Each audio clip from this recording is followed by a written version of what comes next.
It's a Thursday night on the YouTube home for BamaOnLine.com. That means Thursday Night Tide. Travis Reier, senior analyst for BOL, alongside Clint Lamb. And coming up here in about 25 minutes or so, we'll be joined by Jimmy Stein as well.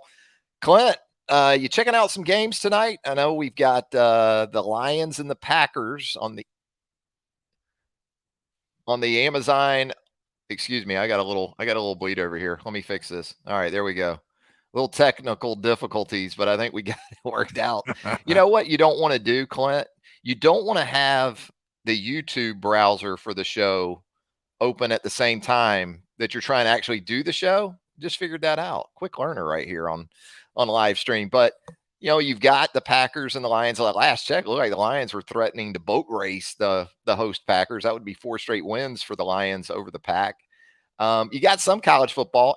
Gone are the days, though, right, where you had some Power 5 matchups it seemed like you could look forward to on a Thursday night. I guess the NFL has kind of squashed some of that. All due respect to Jacksonville State, by the way, which is playing Sam Houston right now on ESPNU, but still not that selection of college games that we used to have a few years back.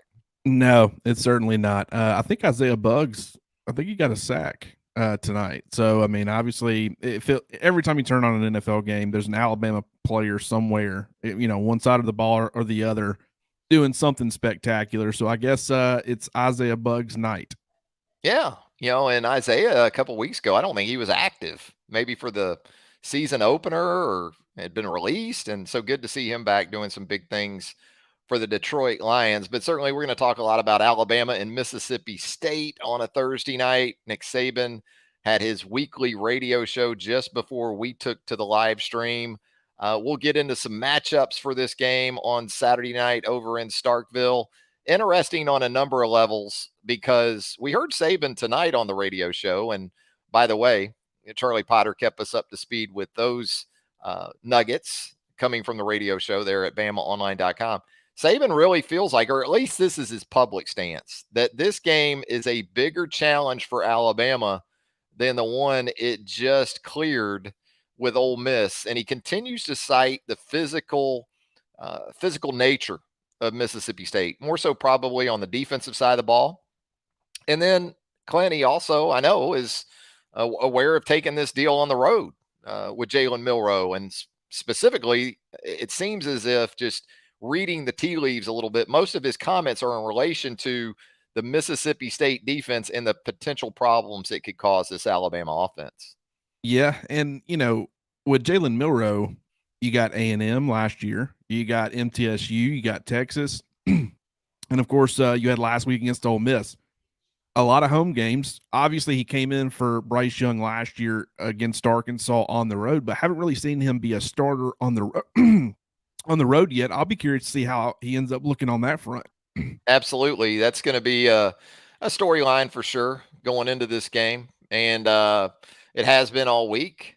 I think it starts with continuing to play to the strengths, not just of the offense. I know we've talked about that a lot in relation to this offense. Play to the strengths of Jalen Milroe, play to the strengths of the offensive line and even the skill personnel with these running backs. But I think as much as anything, protect that defense at all costs, right? Because even if the Alabama offense isn't dynamic and doesn't light up the scoreboard like South Carolina and LSU did before it in wins over Mississippi State, first and foremost, road W's are still precious. I don't care who you are.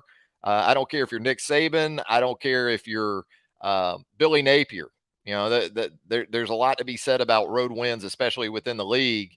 And right now, what we do know about this team is that it has a championship caliber defense, and it also has championship caliber special teams. So if you can keep the offense from endangering the defense and or the kicking game, this is a game Alabama should win. And not just win, they should win pretty handedly. I mean, it's like, and the good part about having that elite defense, or we think that it's elite, is playing like an elite defense right now. The fact that you've got the special teams, there's certain elements that you need your quarterback. You need to surround your quarterback with a good offensive line with good protection, a reliable run game that can complement the passing attack. a defense that can be opportunistic, take advantage of some things, put the offense in good positions, maybe with some turnovers, keep the score low to where there's not a ton of pressure on the quarterback to go out there and make a lot of plays. Um, and I think Alabama did a really good job of that last week. Even though things were kind of dysfunctional for the offense in the first half, the defense kept things, in check. I remember at one point saying, I think I even tweeted it, uh, Alabama can't go down 14-3 here. I think it was after Ole Miss had scored. Alabama had, I think gone 3-and-out or something, but Ole Miss had gotten the ball, and I was like, this is a huge drive because if they go down and score again, this offense isn't built to play from behind, and it's double digits.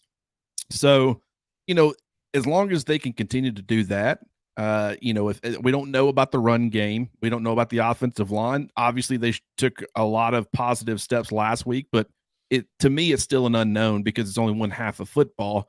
But if they can continue to do those things, I think that really bodes well for taking care of your quarterback and putting him in the best position to be successful. Yeah, we'll talk about maybe our thoughts on what constitutes success for Jalen Milroe on Saturday night. In retrospect, when this game is over Saturday night, what will be the barometers that you have or we have when it comes to successful versus unsuccessful for Jalen Milroe in his first road start? We also, of course, want your feedback, your questions, your comments here on Thursday Night Tide, and we'll get those going with John Hash checking in here. And we got a few. Josh Batchelor, we're going to get to you in just a little bit. Tex Tider, my guy, my Wilt Chamberlain guy on the roundtable there at BamaOnLine.com. Tex, howdy to you. We're going to get to you in just a little bit. You are looking for a shutout this week. John Hash asks, what do you guys think will happen at left tackle this week? Supposedly a 50-50 battle right now with Caden Proctor and Elijah Pritchett. We saw both those guys. It was mostly Proctor last week.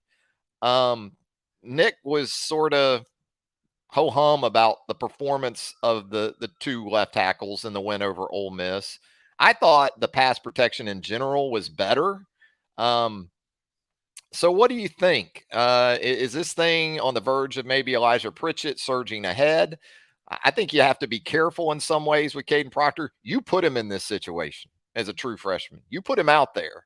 And obviously with that, and you're thinking big picture with Caden Proctor, you're thinking he's going to be one of your guys at tackle, whether it's left or right in the next couple of years. So not that he's fragile psychologically, but that plays into it too when you're dealing with a guy's confidence, I would think. Yeah, and that great points. I mean, and you see this with young guys all the time at every position, but especially some of these marquee positions like left tackle is so important to the success of an offense. The blindside protector, mostly it's going to be your left tackle, but I guess there are some instances, to a Tagovailoa where it's your right tackle, but the blindside protector is so critical to the success of your offense. And LSU last year with Will Campbell, that was a true freshman 5-star player. He didn't struggle as much early as Caden Proctor has. So there are some differences, but it was interesting to watch him kind of struggle a little bit early. And then by the end of the season, he just continued to get better week over week. And I think that LSU was a better team for it at the end of the year. Alabama's elected to kind of not throw a JC Latham out there too soon, play him, inside to start his career. Evan Neal, start him off inside. He was a starter from pretty much day one, but, started off inside. But you've had some veteran players who have began the season as the starter, and some of them have finished where you've elected to go with more of the veteran presence that maybe, after 5 or 6 years when a guy's in your program, he is who he is, expecting some kind of major jump as far as his talent or production or ability or whatever. It's kind of difficult, but a young player, where they start is not where they're going to finish. And Caden Proctor is an excellent example of that. I thought he got better last week. I thought Alabama simplified some things in the second half as far as what they were calling, as far as the run schemes and what it was requiring of the offensive line. And I thought he handled that well. I thought the entire group handled it well.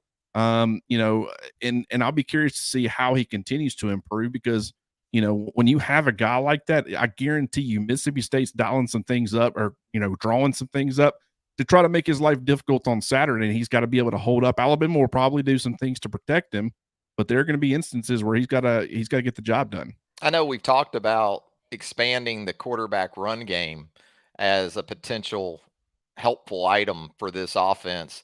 And I agree with that. I've been on record with that for a while now. But I liked how Alabama went about it early in the game against Ole Miss. Didn't just dial up a designed quarterback run for Jalen Milroe. They did it behind the left side. In other words, saying if you think you're just going to blitz our true freshman or beat him off the edge and pass rush, we'll line up and we'll run with our quarterback right at you off the left side. Try to keep these defenses honest. And certainly if you can run the football more consistently, that's going to help. And I think that may have been something that this Alabama staff was counting on, that we think from the opening snap to the final whistle, we're going to be able to run the football pretty much when and how we want to. And so that will conceal some of the inadequacies maybe that he still has as a pass protector. And when that didn't really happen, it left him exposed to some situations that, quite frankly, Caden Proctor not quite ready for at this point in his development. Josh Batchelor here, as promised, joining us via the comments on Thursday Night Tide. Where would you rank this pass rush duo in comparison to other Saban era teams? Clint, obviously, Josh talking about Chris Braswell and Dallas Turner. Boy, the last couple of weeks, they'd be up there with some of the very best we've seen do it. I mean, for me, Ryan Anderson and Tim Williams. Those were two. Are we dudes. including?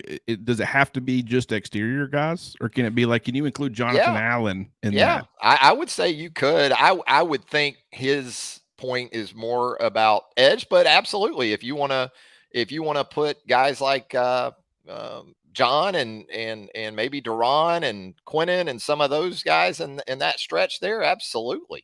Yeah, Jonathan Allen had that inside out ability. He plays a lot inside, predominantly inside in the NFL, but he was able to play some of that heavy end in Alabama's defense and was very successful. But I agree. I think more than likely the question was more so geared towards outside linebacker duos.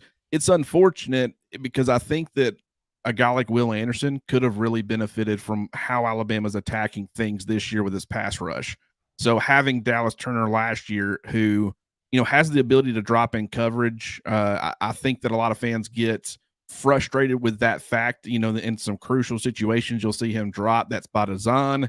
It's just part of being a 3-4 based defense. Even though they don't run a whole lot of 3-4, it's the principles behind it. And Turner's extremely effective at it. Now you don't want him doing it a ton, but to provide some variety and the way that the defense has to adjust to the offense and what they're doing, he's going to be required to drop some. But when you look at how they've performed over the last 2 weeks, and what I think has been critical to the success of those two is the fact that they're getting at least some help from the interior guys. I will say if you've only got an interior pass rusher, i.e., Quinnen Williams in the national championship game back in 2018, you had some injuries at outside linebacker. Guys weren't fully healthy. You can kind of get your quarterback on the move, get him outside the pocket, and you can kind of negate or even in some cases eliminate the impact of an interior guy if that's all you've got. But when you've got the exterior guys, if you can get any sort of push the pocket from the interior guys, it's a great compliment. And I think that with Tim Smith, I think he had 1.5 sacks last week. Certainly a guy who's starting to show some flashes. I wouldn't say he's a dominant pass rusher by any means, but he's coming along. And then with Tim Keenan, who to me, he doesn't have the same efficiency as like a Jamil Burroughs. I thought Burroughs, he would flash incredible, interior pass rush on a limited snaps that he got last year. But with Tim Keenan, I think he's doing enough on this in those situations where he's a great compliment to those exterior guys. Yeah, Tim Keenan 3 quarterback hurries last week to go along with those 1.5 sacks. Absolutely.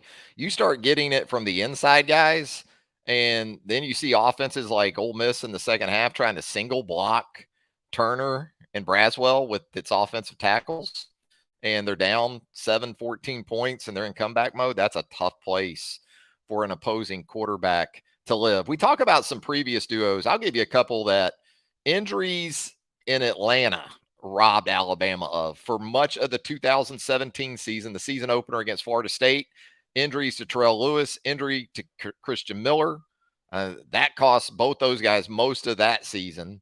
And then in 2021, no one talks about Chris Allen and what he might have been opposite Will Anderson in 2021 because he was hurt, I believe, on a sack against Miami. He had that ankle injury. That was very unfortunate as well. Certainly, when you talk about Will and Dallas, as it still turned out to be in 2021, was very, very good. But people forget about where Chris Allen was at going into that season and what he might have been able to bring to the table. I think John wants to answer his question here about the left tackle situation. He chimes in after hearing us, Clint, that he thinks you stick with Proctor. Don't hate the idea of letting Pritchett getting a series here or there. I think Proctor gets a little fatigued with his build right now. I think that's a good point too. Yeah, that the play rate and how you can sustain.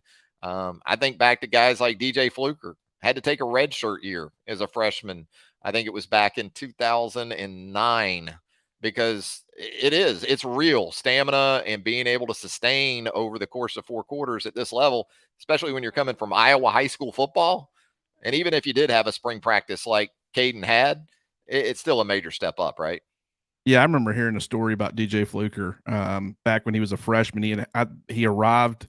They had the 110s test for the freshmen coming in, and he had a shoulder injury, if I'm not mistaken, and he wasn't expecting to have to run.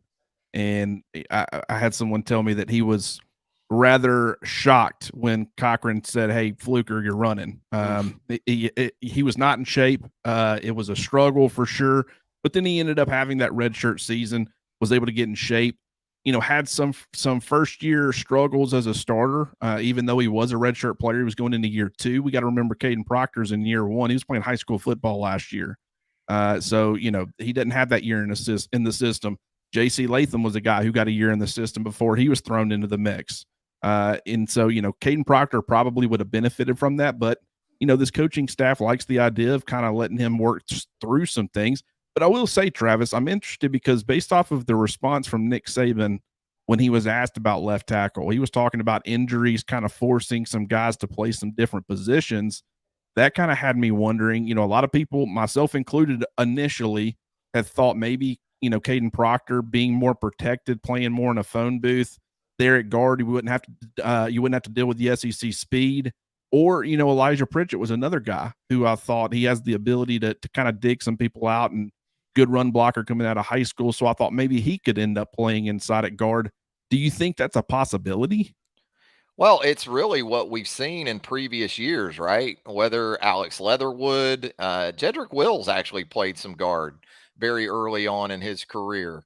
So it's been kind of that natural progression. If we're talking about tackles going into guard and then coming back out the tackle, Evan Neal certainly was one of those guys. So I think a lot of that still to be determined. And it also has to do with how are other guys developing, right? I mean, Ola Saline and some of these younger guys, Wilkin Formby as a tackle option, Miles McVay as a tackle option. I think Rock Montgomery has a solid future as a swing guy between center and tackle. So I think the future's still extremely bright for those guys, for that 5-man class that Alabama signed. But it's just a lot being put on Caden Proctor here in year 1. You know what Tex Tider thinks about Saturday night? He says, throw in a couple of knots for good measure. Yeah, this was a team for a stretch of years. You could almost set your watch by those non-offensive touchdowns. Nearly had one last week with the block punt. It goes out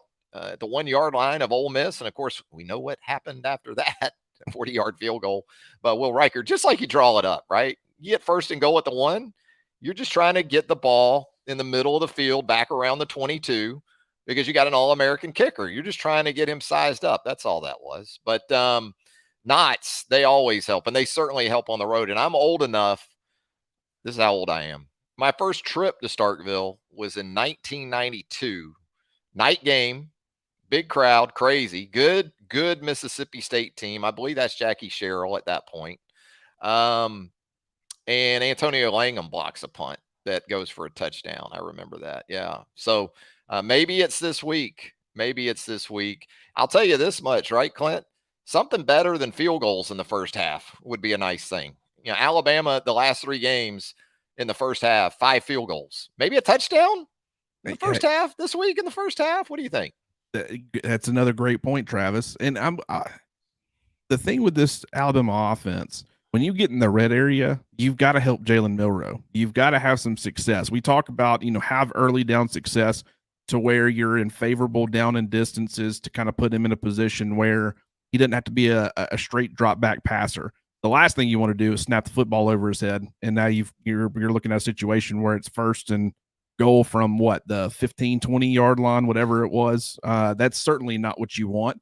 And what happens? I mean, I think with Tommy Rees, he's still trying to figure out exactly, get into a flow of how to utilize Jalen Milroe. And sometimes when you don't have that early down success, he kind of gets in that habit of, okay, it's 2nd and 10, it's 2nd and 9.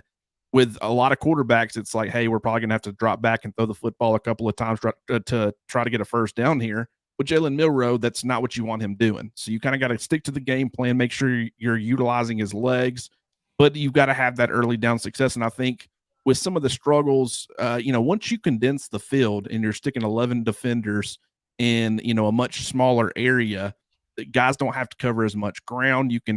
It's a lot easier to spy the quarterback, do a lot of those different things. So it is even more critical in the red area to have that early down success to where the defense can't really key on any one thing.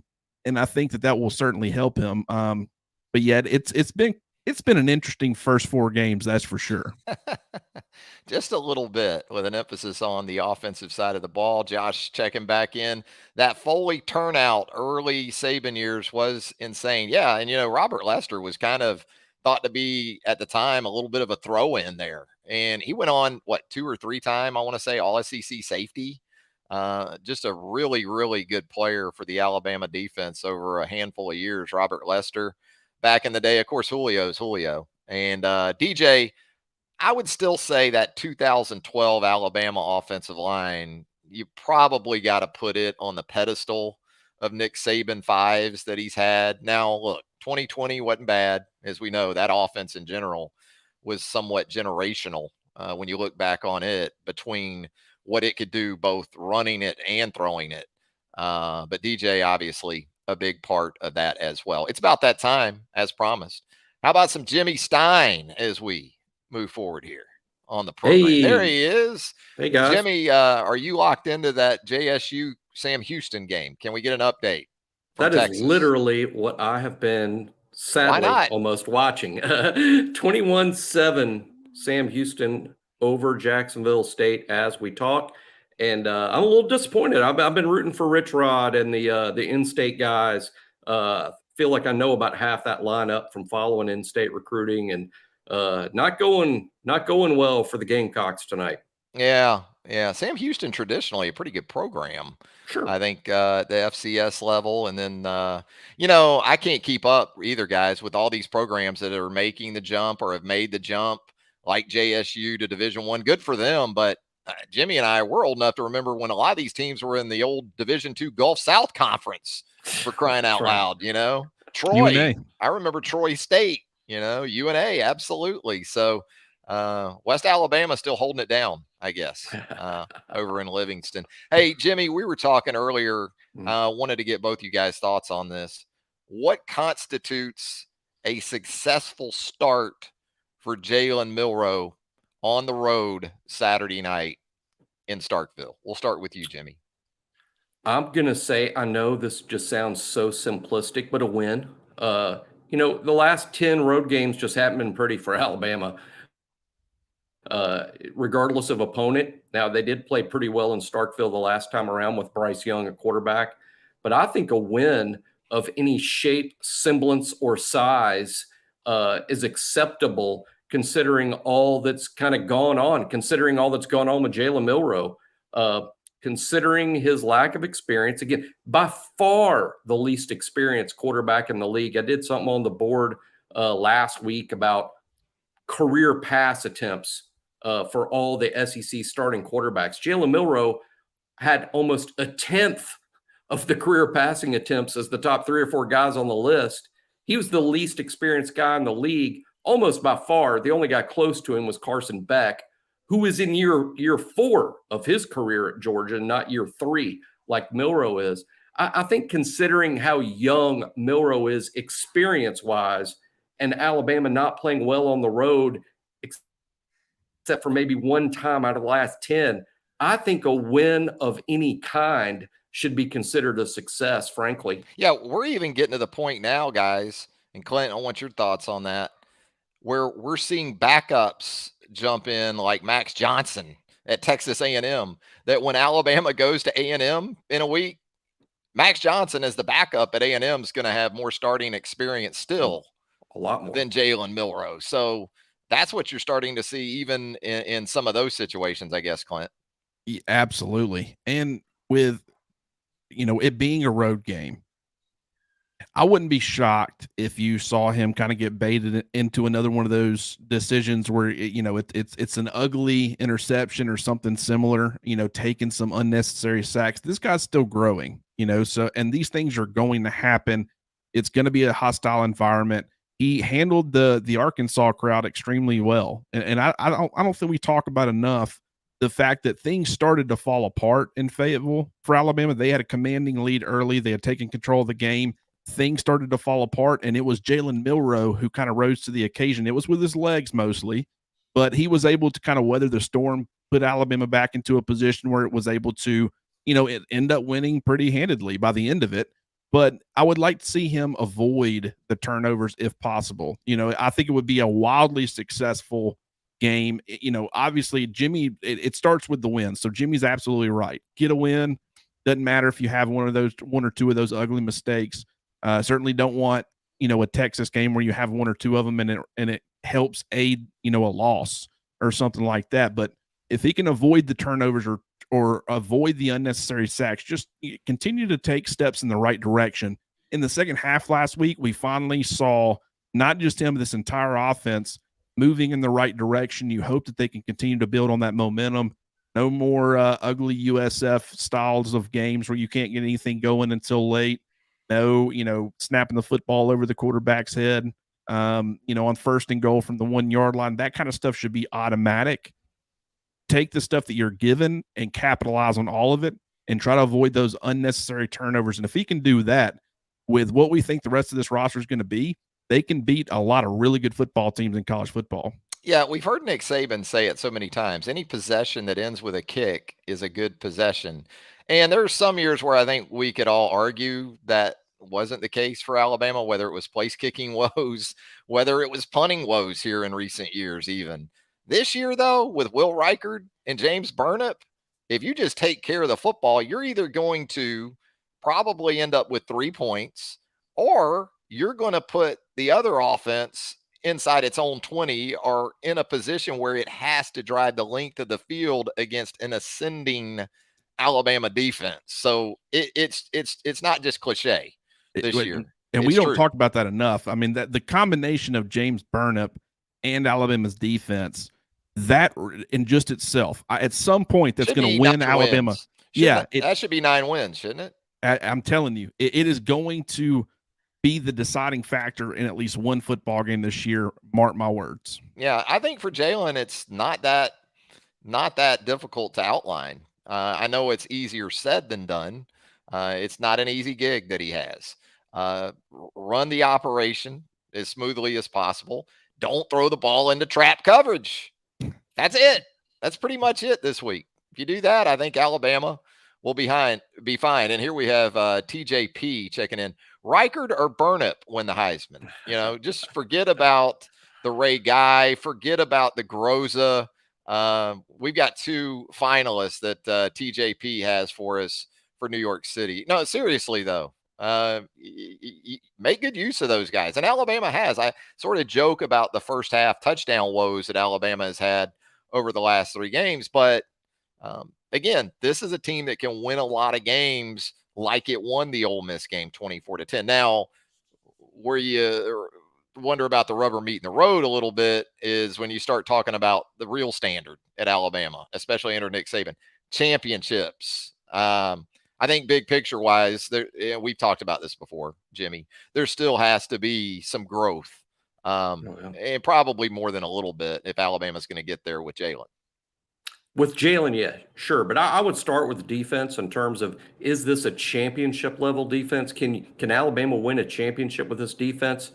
You see signs. I mean, one of the things I've kind of started this week, I'll probably drive everyone crazy with it since I just started it, and I'm going to keep going momentum wise. But every time I type the name Dallas Turner on the message board, I follow it with SEC Defensive Player of the Year. And that's because I can kind of see this coming. I mean, the way that he's been playing. I mean, and I think behind this defense, which has been fantastic for 15 of the 16 quarters Alabama has played this year. Now, they were outright awful in that 16th quarter. I'm talking about the fourth quarter versus Texas. Got lit up, yeah. The other 15 quarters, 2 points per quarter over the course of 4 games, just 8 points a game. That's, as a matter of fact, 8 points a game is what the 1992 defense gave up. And that's what Alabama's played like in 15 of the 16 quarters. I like what I'm seeing from the defense. Obviously, there has to be a bigger sample size for the offense to complement it and become a championship football team and not just a championship defense. To me, that means eliminating the errors. Like we talked about earlier, Travis, with Burnip, with the kickers, you can probably generate quite a bit of good things just from that group. The offense just has to steer clear of mistakes. There is no sign that the offense is going to play a completely clean game anytime too soon, but you can sort of see baby steps in that direction. That's what I'd like to see Saturday in Starkville, is a cleaner game. I think it's too much to ask considering the youth, considering not just the youth, but let's consider Tommy Rees new to Alabama, not just Milroe. It's a young offensive line when you could look at career starts. I mean, Proctor and Booker, between the two of them, what are they up to? About 9 now, and that's 40% of the offensive line. So I think if the offensive line can play cleaner games, if Milroe can play cleaner games, this could be a championship football team. But boy, 7 SEC games to go. Let's not get ahead of ourselves, but you got to love what we're seeing from the defense, guys. Let's start by just having Alabama, the touchdowns that they score count, and stop having 47 touchdowns called back due to a penalty. If they could just get that fixed, I mean, they're going to be in much better position in a lot of these football games. Yeah, you can survive these interceptions a lot better when you're not also losing touchdowns to go along with them. And you're really losing points when you throw red zone interceptions and then you lose touchdowns. You start looking at 6-7 points a game that this team is leaving out there just in penalties and mistakes on offense in general. So, Clint, as we let you go here, I'm going to give both of you guys a true or false. We talked about this a little bit earlier in the show. True or false, and this goes with what we've heard from Nick Saban in his assessment that this is a tougher game for Alabama than Ole Miss a week ago. Is that true for you, or do you see that as false?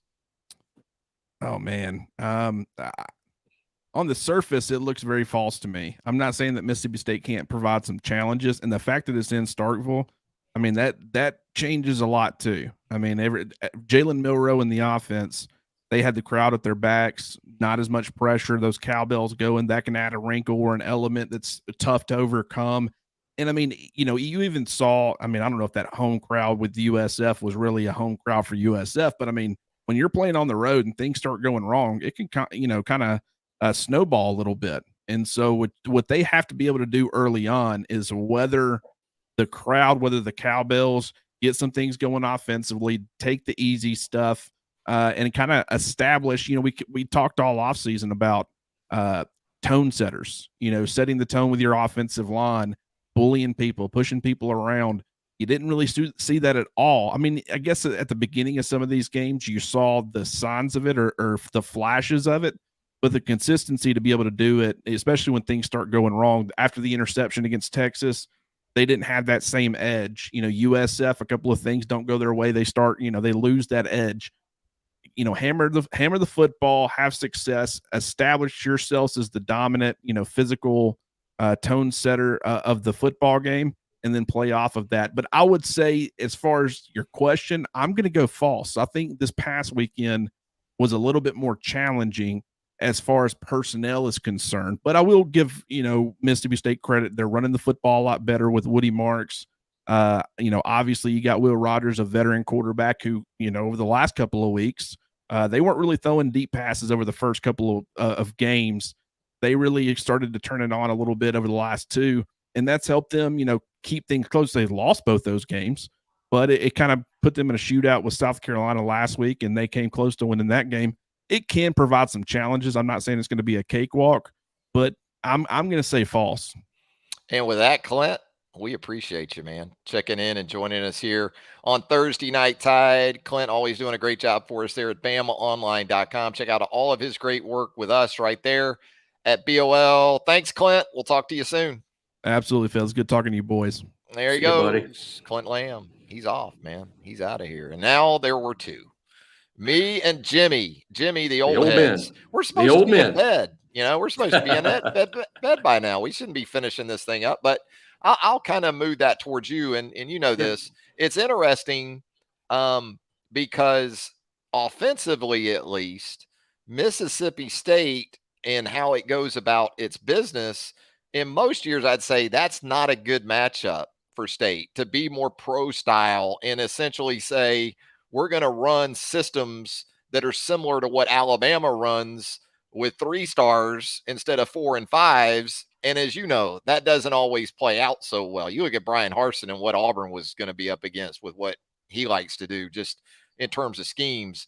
I always thought that was going to be a tough fit. But is Nick challenging more so his offense this week? Because I think when you look at Ole Miss, I can't, even after the game, I struggle to name a front 7 starter for Ole Miss other than Suntarian Perkins because of the recruiting aspect of things.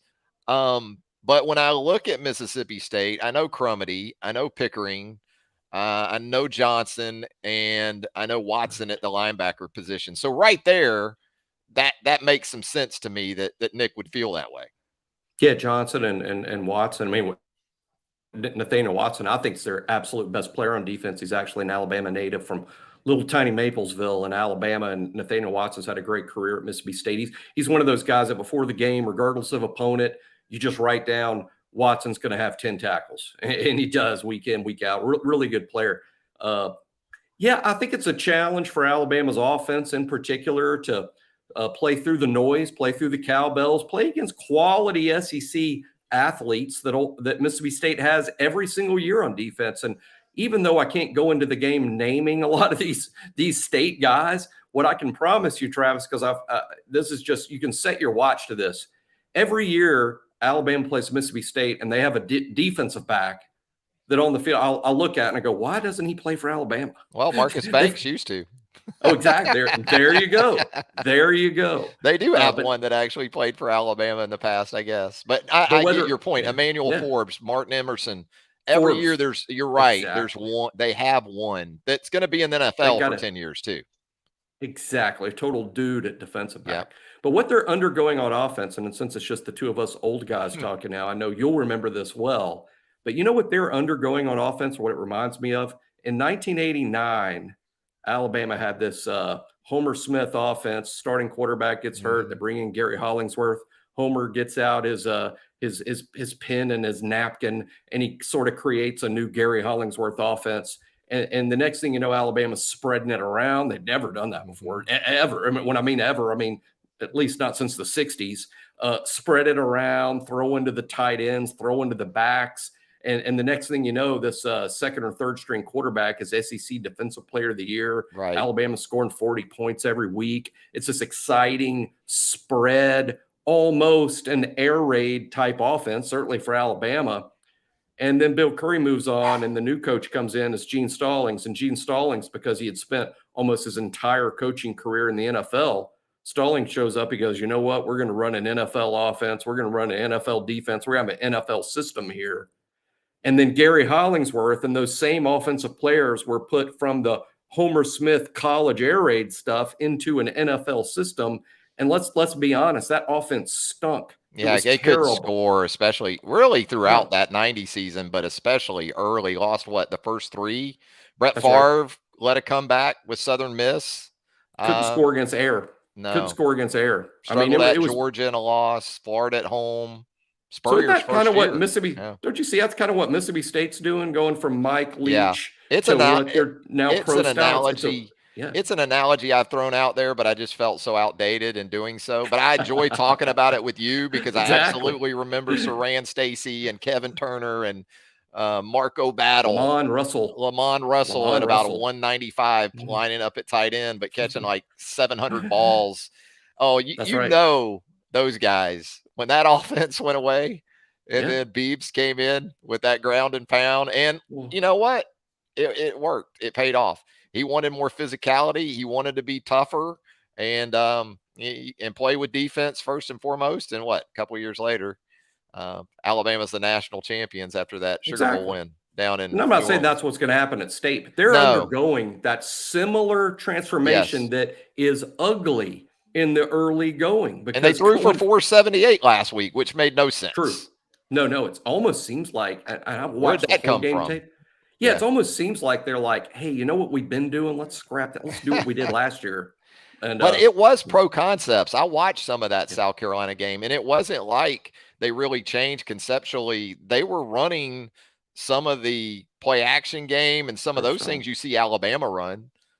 So it was still very pro. It wasn't like this reverting back to the air raid. They didn't do that, but I'll tell you what they did do.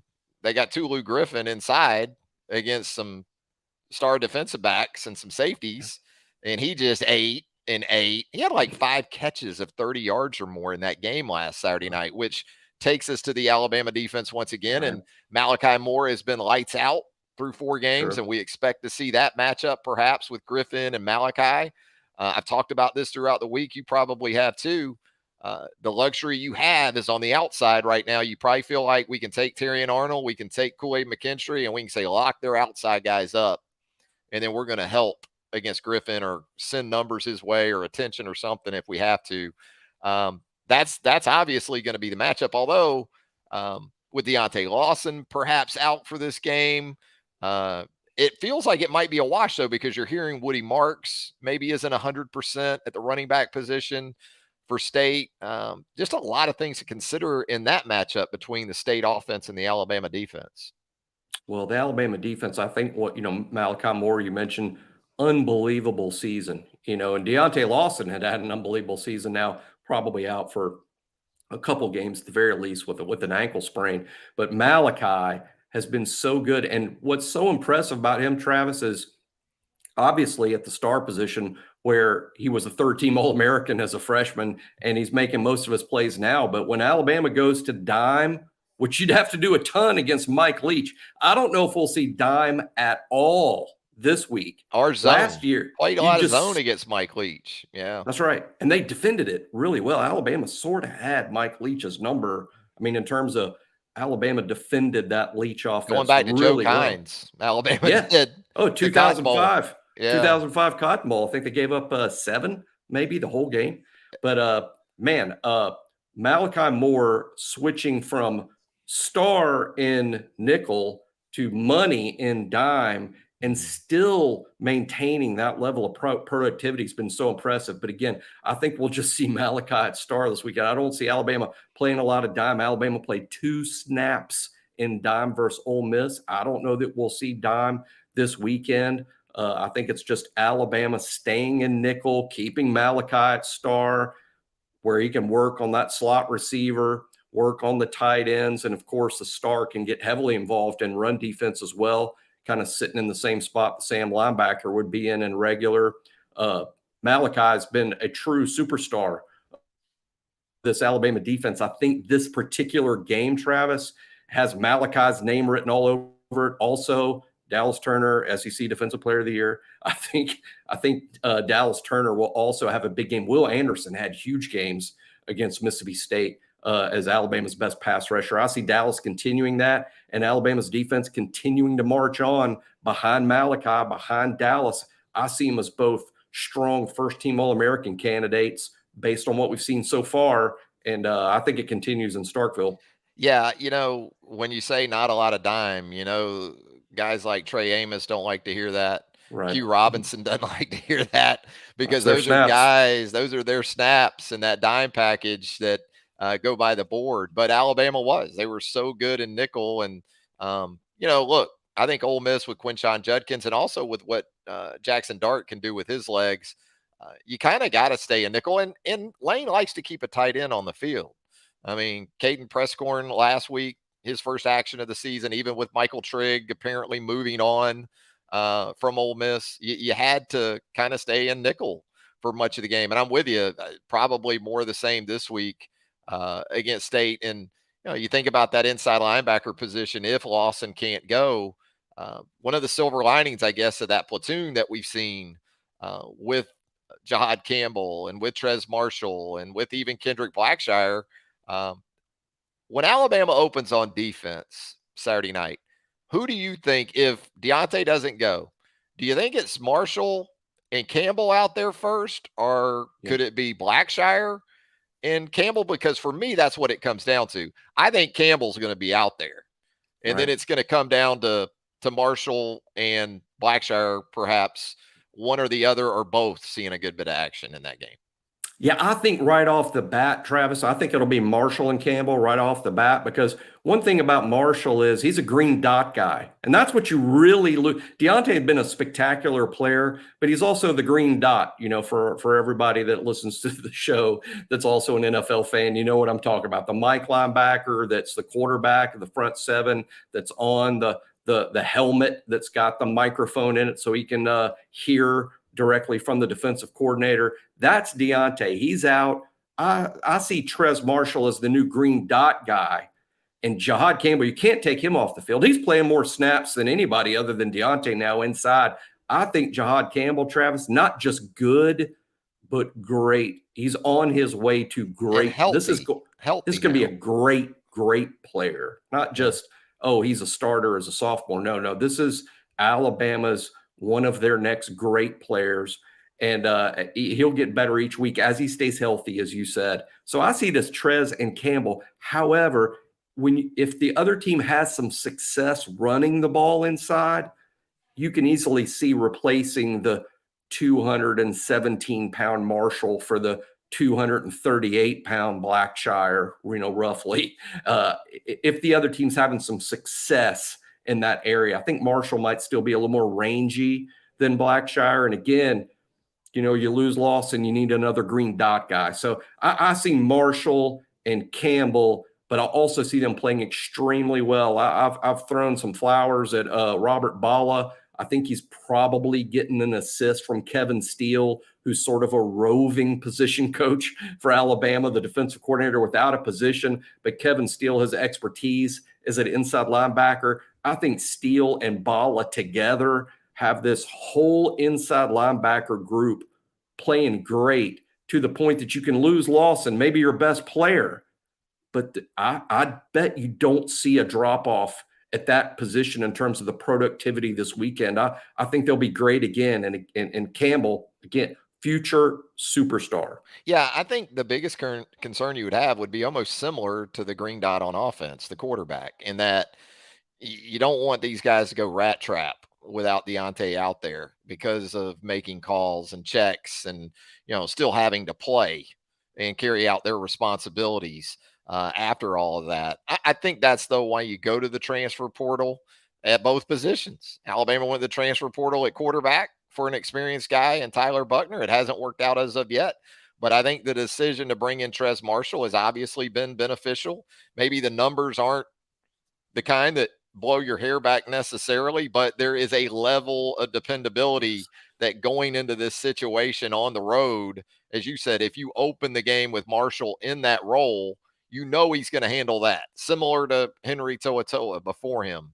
And give Henry a lot of credit. I mean, I saw him, for the Houston Texans last Sunday doing a number on my Jag, so didn't really appreciate that. But no, I think that it is doable. I wanted to ask you this, though.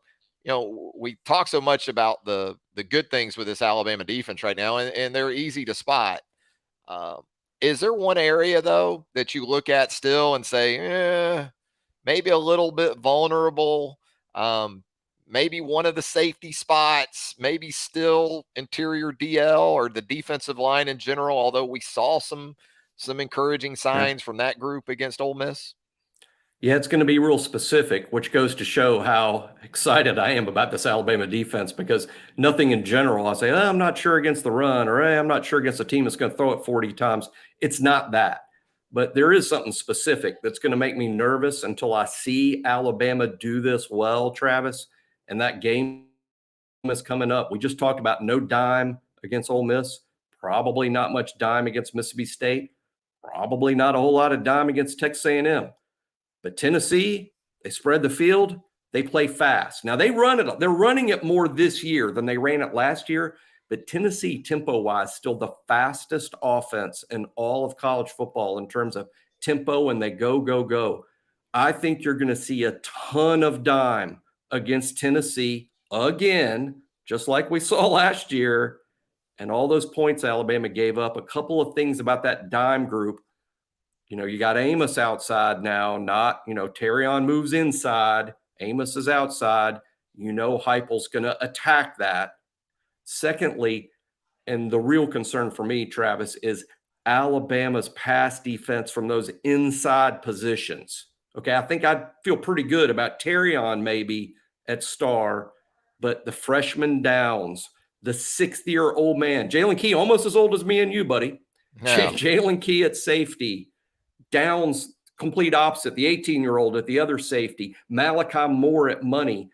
Tennessee might be really good at getting those dudes matched up with slot receivers that give us trouble. So I know that's real specific, but I saw what happened last year, and until I see Alabama pass that test, I'm not going to really compare this defense to 92 or in 2011 and 2016 just yet, because that worries me. Yeah, I think if you're an Alabama fan, your counter is, well, no Jalen Hyatt, who's going to be running free 6 yards behind the secondary.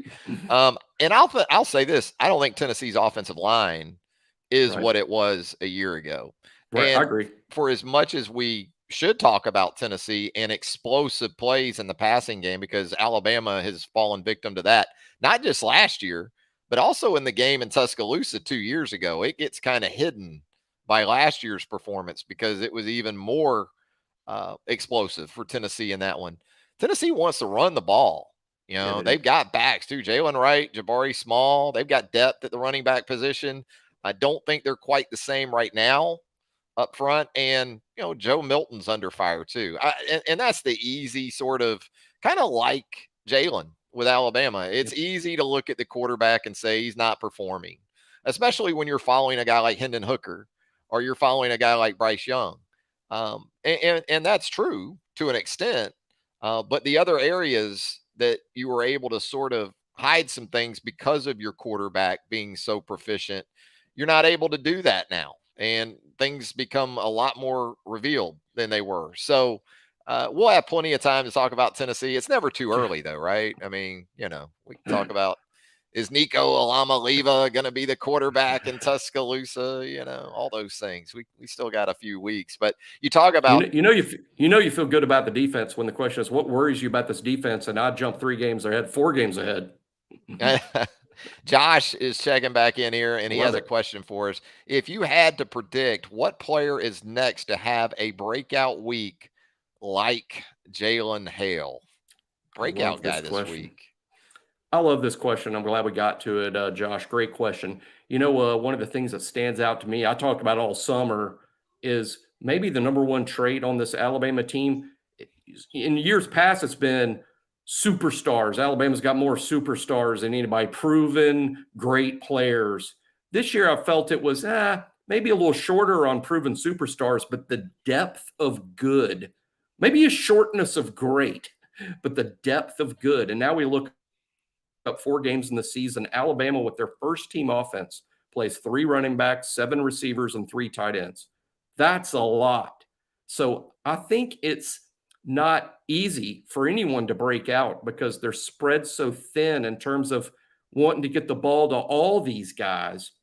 But if I had to pick out one that maybe hasn't had a 100-yard type game yet, and I think it's coming, as Amari Niblack, I think it might be matchup dependent. Maybe there might be some matchup more than others where you feel like, hey, we can really get the H free against this team, or we can really get a bigger slot guy a lot of work in this particular game, whatever it happens to be.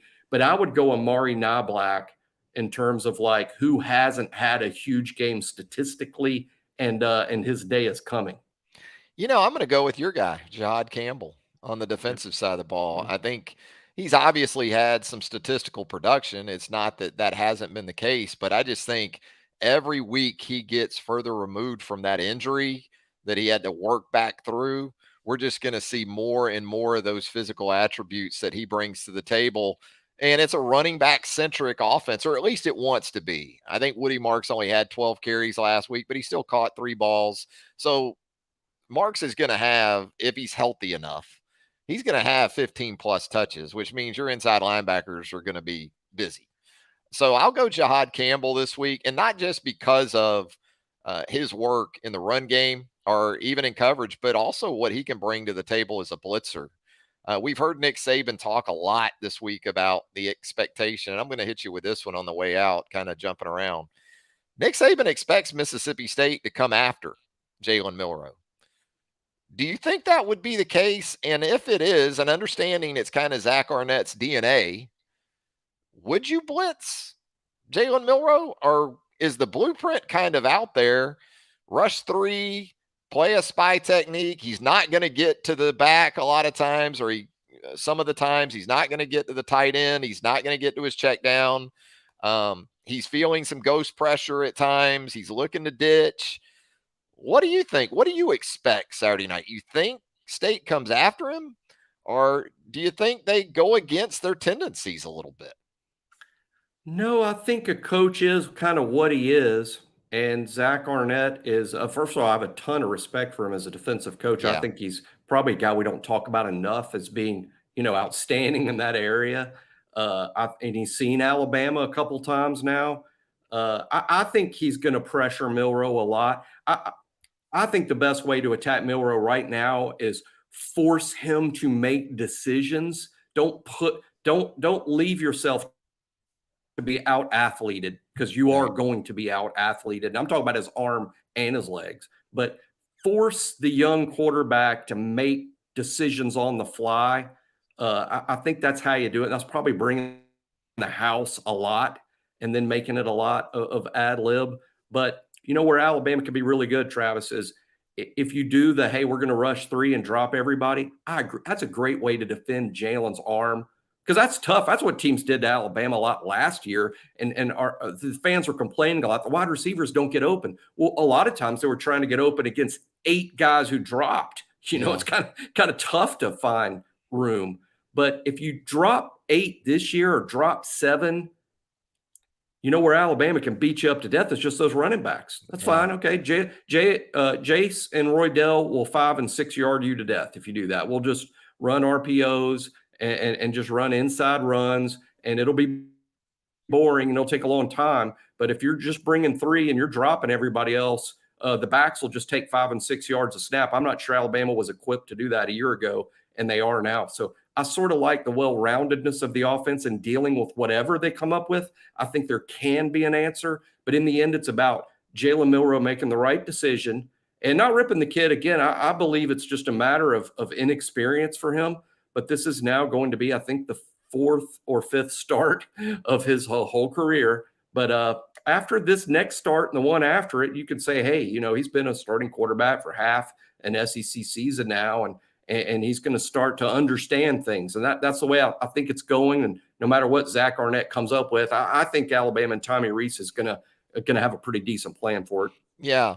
This isn't a big screen offense, at least that we've seen as of yet in terms of the backs, which is one way you can deal with pressure. I think it's going to be one of those games within the game to see if Arnett sticks to his guns, which frankly doesn't really fit his personnel this year. I mean, when you're bringing that kind of pressure and you're leaving that back end in man coverage in a lot of situations, not just in the vertical game either, but we saw it from South Carolina with Xavier Leggett last week, turning simple crossing routes into 70+ yard touchdowns.